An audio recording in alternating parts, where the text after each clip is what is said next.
துளாராசி சித்திரை நட்சத்திரம். ஸோ உங்களுக்கு சுக்கிர தசை நடந்துட்டு இருக்குது. அப்ப பினான்சியல் எப்படி இருக்கும் அப்படின்ற ஒரு கேள்விக்கு பதில். இப்ப துளாராசிக்கு இன்னைக்கு டேட்டுக்கு ராசிக்கு உங்களுக்கு 10ல சூரியன், புதன் சேர்க்கை.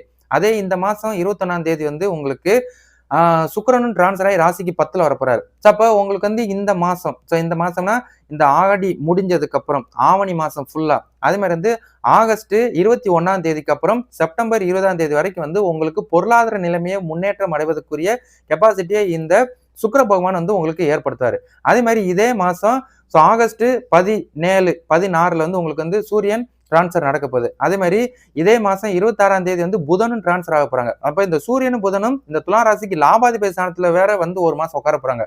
அப்போ உங்களோட பினான்சியலை இம்ப்ரூவ்மெண்ட் பண்றதுக்குரிய விஷயத்தை இவங்க 2 பேரும் ஏற்படுத்தாங்க. அப்ப ஜனன ஜாதத்துல சுக்கிர தசை, உங்க கோச்சார ஜாதத்துல லாபாதிபதி ஸ்தானத்தையும் தொழில் ஸ்தானத்தையும் சுக்கிரனும் புதனும் சூரியனும் எடுத்துக்கிறது உங்களுக்கு இந்த இன்னையில இருந்து அடுத்த மாசம் வரைக்கும் உங்களுக்கு பொருளாதார நிலைமையை முன்னேற்றம் அடைவதற்குரிய வாய்ப்புகளை இவங்க உண்டு பண்ணுவாங்க அப்படின்னு நான் படுத்தினேன். அப்ப நீங்க வியாபாரம் பண்றீங்கன்னா அதுக்குரிய ஹார்ட் ஒர்க்கு எஃபர்ட் மட்டும் கரெக்டா போடுங்க, நல்லா ப்ரொமோஷன் பண்ணுங்க.